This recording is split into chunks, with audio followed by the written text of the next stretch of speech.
Hey guys, welcome back. If you're new here, my name is Christy. I'm a homeschool mom of 3 kids, ages 10, 4, and 2. Today I'm going to be doing a second video in the series of homeschool storage.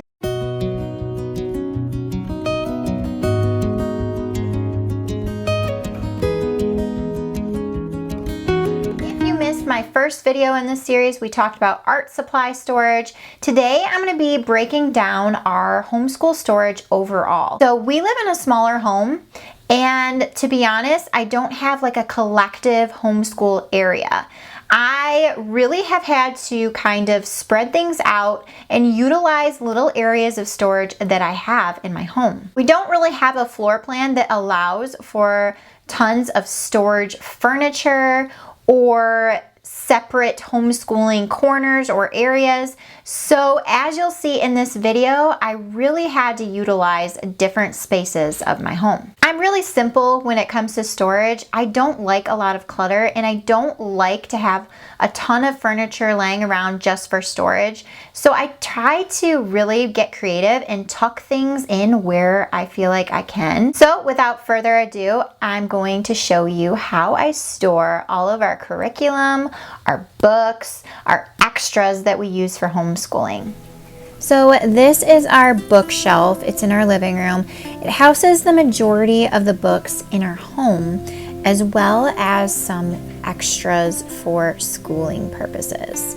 In the bottom here, I have some baskets that have some activity books, water wows, dry erase boards.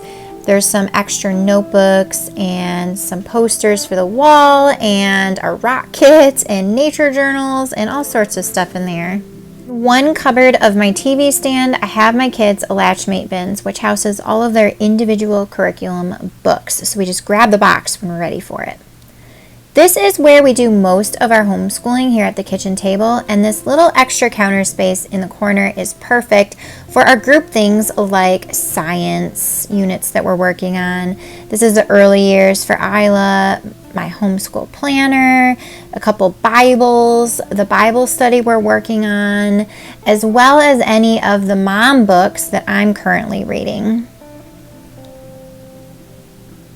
This is our morning basket, and inside we have any read-alouds we're working through. We're currently reading the Heartwood Hotel Book 2, as well as Among the Meadow People. We're doing a Meadow Creatures unit study with Simple Studies, so that's in there. Any Bible curriculum that we're going to be working on, as well as musical multiplication from The Good and the Beautiful, as well as Little Renegades mindfulness cards, which are kind of fun, bookmarks, just stuff that we use for our morning time together.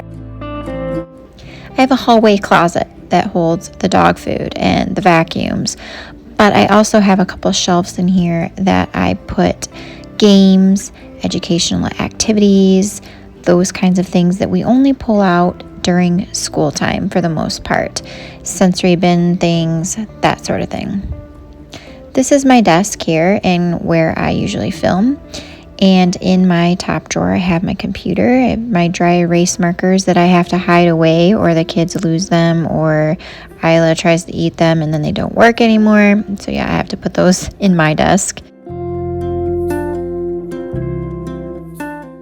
Then I have paper for the printer and a hole puncher, and then I have a drawer unit below my desk which has a lot of extra homeschool curriculum and resources. This top drawer is just random, like page protectors and manipulatives and that sort of thing. This next drawer has all of our arrow and dart guides from the Brave Writer that we're going to be using this year, and a couple extra preschool resources that I found on Etsy that I love.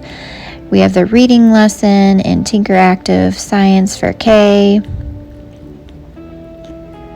We have another drawer that has all of the Good and the Beautiful units that we have not used yet but plan to. We have geology, the space units printed that I need to bind and put together. This is the bird unit, so those will be for this coming school year. This drawer has our busy books for my toddler and my early learner, and then we also have some extra clothespins and pom-poms and pipe cleaners that they don't fit on the art cart currently, and they're just extras. And then this drawer has curriculum that we haven't touched yet. We have like a history program, More Than Words 1. We've barely worked out of that. Story of the World activity book down there in the bottom. We got through most of that. Explode the Code and some Good and the Beautiful things. And so we may use these in the future. I'm not sure. I'm just hanging on to them. This drawer has some things that we haven't used yet on the right-hand side here, and then on the left-hand side are actual things that we have completed, and I'm holding on for possible future use again. So I hope you guys found this small space storage video helpful, and maybe it gave you a few creative ideas how you can use your space the best and most creatively and effective that you can. Get creative with it. There's gotta be little areas that you're not using. Just make the most of the space that you have. I hope you guys enjoyed, and I'll see you guys in another video very soon. Bye.